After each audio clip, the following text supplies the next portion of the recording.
안녕하세요. 모토앤드라이브입니다. 한때 국민차였던 소나타, 지금은 명성을 잃어버린 소나타로 24년도 5만 7천 대를 판매하여 국내 8위를 차지했습니다. 그 이유는 여러 가지가 있지만 국민소득의 증가로 중형차를 선호하던 소비자가 중대형 그랜저로 이동한 것과 SUV의 선호도 증가입니다. 이것은 미국도 마찬가지로 연료비 상승과 SUV 인기 상승으로 중형차 판매가 감소되어 말리부가 단산된 좋은 사례입니다. 두 번째는 소나타의 스타일. 8세대 스타일의 모델이 된 르필루즈. 마치 미래차의 모습이 날카로운 헤드램프 라인과 캐릭터 라인. 처음 모텔스에서 봤을 때 와 라는 탄성이 나왔지만 축 처진 후드 라인으로 앞뒤 밸런스를 잃은 듯한 모습. 보면 볼수록 불매요, 불매. 매력 없는, 외력이 없고 실증이 났습니다.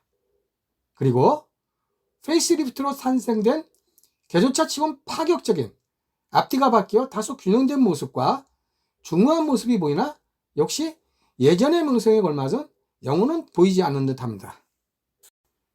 보통 4, 5년이면 신차 풀모델로 체인지가 되는데 중형차의 포지션이 애매해지는 트렌드로 9세대 소나타 풀모델 체인지는 25년 말 또는 26년 예상됩니다만 어떻게 하면 명성을 조금이나마 회복할 수 있을까 고민해 보겠습니다. 소나타 파워트레인은 가솔린 2.0, 1.6 터보, 2.5 터보 N9 그리고 2.0 하이브리드와 택시로 운용되는 LPG 총 5개입니다.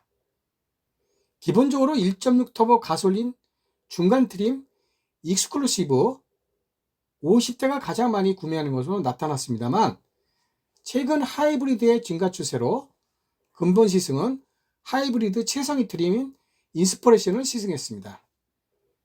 인스퍼레이션은 18인치 타이어, 프로젝션 타입 헤드램프, 대시보드 인조가죽 감싸기, 헤드업 디스플레이, 2열 열선 시트와 6대4 분할 폴딩, 주차 안전 기능 등이 적용됩니다만 가격은 가솔린 3,482만원, 그리고 하이브리드는 430만원 비싼 3,912만원입니다. 소나타 하이브리드 18인치 타이어가 장착되어 있는 차량에 대해서 주행 성능을 살펴보겠습니다. 파워트레인은 2.0 가솔린 하이브리드이고 모터가 38.6kW가 장착되어 총 마력이 195마력을 나오고 있습니다. 전체적으로 가속력은 중형 세단으로서 아주 파워풀하지는 않고 그렇다고 부족하지도 않고 적절한 수준이라고 판단이 됩니다. 초기 하이브리드의 모터 개입으로 인해서 발진할 때 그리고 정속 중 재가속할 때 모터의 개입으로 인한 이 발진 순간 가속력은 하이브리드로서 장점으로 보입니다. 승차감은 일반 도로에서 플랫하게 노면에서 흡수력이 잔진동이 없이 깔끔합니다. 그리고 노면에서 이런 거친 도로에서도 노면 흡수력이 좋아서 댐핑감이라고 하죠. 댐핑감이 괜찮은 편 좋습니다. 근데 단지 아쉬운 점은 큰 돌기 같은 데를 웅덩이 같은 데를 지나면은 상하 거동이 노면 흡수력의 댐핑감은 좋은데 상하 거동이 좀 큰 편입니다. 그래서 좀 크게 느껴져 갖고 그걸 좀 작게 이렇게 간결하게 했으면 더 좋지 않을까 라고 생각하는데 승차감은 그렇게 나쁘지 않은 정도 수준입니다. 승차감은 좋은 정도 수준입니다. 여기 보십시오. 이렇게 운동할 때 톡 할 때 이 거동이 충격량이 좀 이렇게 크게 느껴집니다. 근데 그 충격 받았을 때의 노면 흡수력은 괜찮은 편이고요. 충격량이 좀 크게 느껴지고 이 소나타의 가장 큰 단점 중에 하나가 소음인 것 같습니다. 소음 중에서도 로드 노이즈, 이 저속에서 지금 뭐 4, 50km 정도인데 저속에서 로면에서 나오는 샤 소리, 가속 차량이 속도가 올라갈수록 점점점 가속 샤 하는 소리가 증가되어서 실내 소음이 아주 시끄럽습니다. 그리고 또한 차가 정차했을 때 지나가는 옆에 차의 소리, 외부 소음이 마치 창문을 다 연 것처럼 너무 크게 들립니다. 그러니까 실내 차음력이 좀 약하다는 겁니다. 그래서 전체적으로 주행할 때 엔진 소리와 노면 소리, 바람 소리, 특히 노면 소리가 합쳐갖고 실내 소음이 안 좋습니다. 그래서 차기 소나타에는 노면 소음에 특별히 신경을 써서 노면 소음을 좀 정숙하게 하는 것이 필요합니다. 제가 소나타를 세대별로 다 타봤습니다만은 소나타의 가장 큰 단점이 노면 소음입니다. 노면 소음이 샤 하는 노면 소음이 너무 거칠어요. 중형 세단으로서의 장점이 없다. 중형 세단도 준 패밀리카인데 패밀리카로서 좀 더 정숙하게 만들어야 될 필요성이 있다고 생각을 하고 있습니다.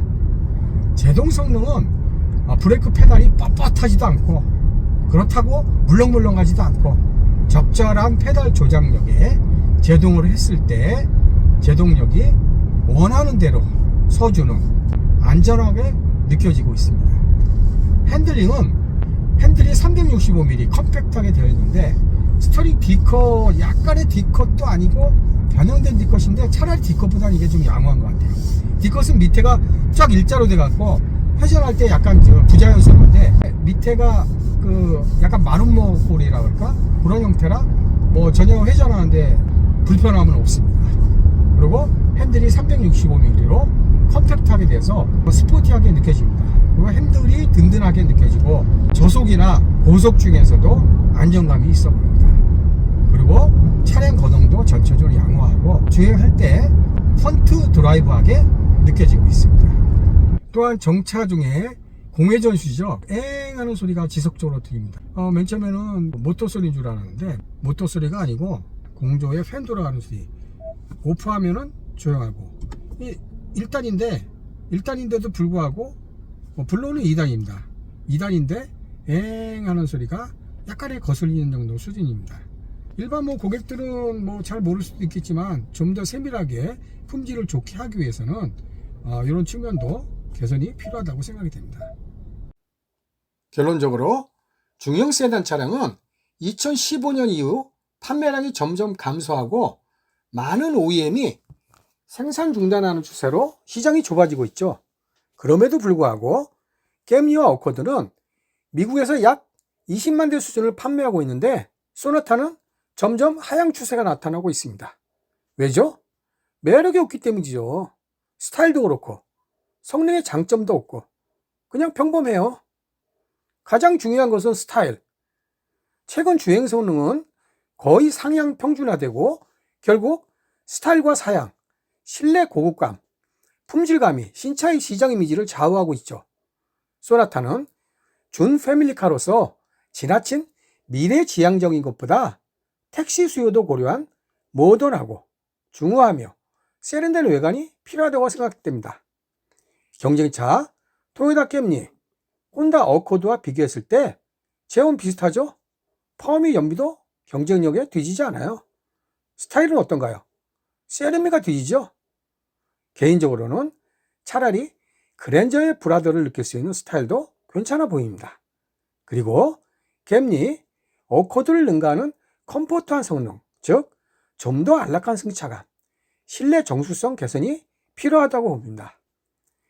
사양을 보면 중간 트림 익스클루시브에 17인치 타이어, 스마트 크루즈 컨트롤 등 지능형 안전 기술이 대부분 적용되고 12.3인치 컬러 LCD 클러스터와 내비가 적용될 뿐만 아니라 일렬 통풍 시트, 하이패스 등이 적용되어 충실합니다. 이상 모터앤드라이버였습니다. 좋은 정보가 되었다면 구독, 좋아요. 감사합니다.